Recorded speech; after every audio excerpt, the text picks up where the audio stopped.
శివాలయంలో ప్రసాదం తీసుకెళ్ళాలి అంటే తిన్నగా పట్టుకెళ్ళకూడదు. చండీశ్వర స్థానం దగ్గరికి వెళ్ళి చిటికి వెయ్యాలి. ఎందుకు చిటికి వేస్తున్నావు అంటే ఆయనకి చెవుడండి అంటుంటారు కొంతమంది. కొంతమంది చప్పట్లు కొడతారు. ఎందుకండి అంటే ఆయనకి చెవుడండి. ఆయన చెవుడు అయితే నువ్వు ఎందుకు చప్పట్లు కొట్టడం? కాదు, తప్పది. అది ఇంకో దోషం అలా అనడం.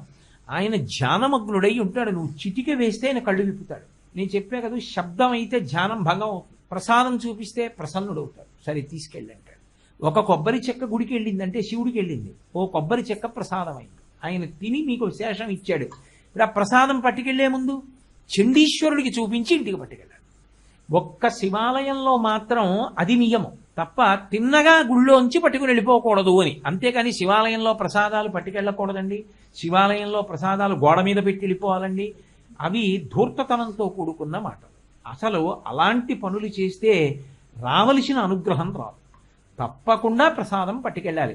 మారేడు దళాల్లాంటివి అవి పట్టుకెళ్ళి ఎక్కడో పడేస్తే ఎవరైనా తొక్కుతారేమోనన్న భయం ఉంటే అటువంటివి చండీశ్వర స్థానం దగ్గర విడిచిపెట్టి వెళ్ళిపోవడం మంచిది. అంతేకాని ఆ నిర్మాల్యం పట్టుకెళ్ళి నందీశ్వరుడి మీద పెట్టారనుకోండి, ఆ నంది మించి కింద పడతాయి.